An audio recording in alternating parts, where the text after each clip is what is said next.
Ada yang menganggap jika Al-Quran itu menjiplak kitab lain.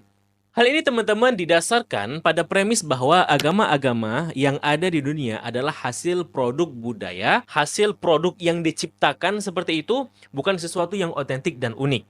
Sehingga ada anggapan jika elemen-elemen yang ada dalam suatu agama itu muncul dan dipengaruhi oleh agama atau budaya tertentu seperti itu.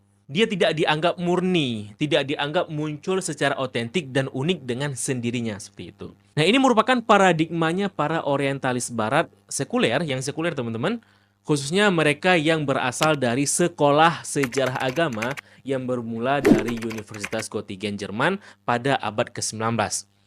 Nah, menariknya teman-teman, paradigma tentang agama yang seperti ini itu awalnya kan muncul di barat ya. Dan awalnya teman-teman, agama yang dianggap itu dipengaruhi oleh agama dan budaya-budaya lain itu adalah Kristen.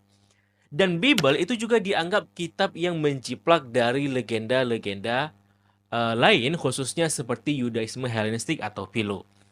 Jadi sebelum para misionaris menuding jika Al-Quran adalah kitab plagiat dan Islam adalah agama yang dipengaruhi oleh agama lain, kekristenan sendiri itu sudah dahulu mendapatkan klaim seperti itu.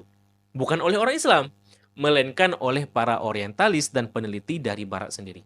Contohnya teman-teman seperti Bernhard Duhem, Hermann Gunkel, Johannes Weiss, Wilhelm Boset, Alfred Rahls, Ernest Torres, William Rede, Henrik Heckman, hingga Rudolf Bultmann, dan di era modern ini itu ada Bart de Ehrman yang merupakan sarjana dari sekolah seminari Kristen yang kemudian memilih ateis atau agnostik setelah meneliti Bible.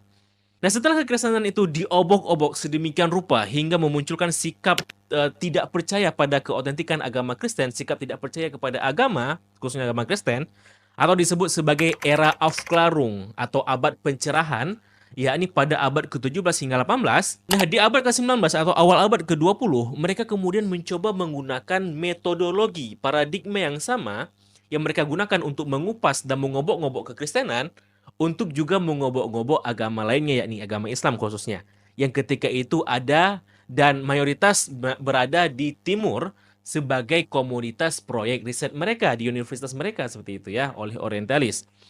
Nah, dari sinilah kemudian lahirlah tokoh-tokoh orientalis seperti Abraham Geiger, Noldeke, Israel Skapiro, Goldziher, Thomas Wright, dan sebagainya.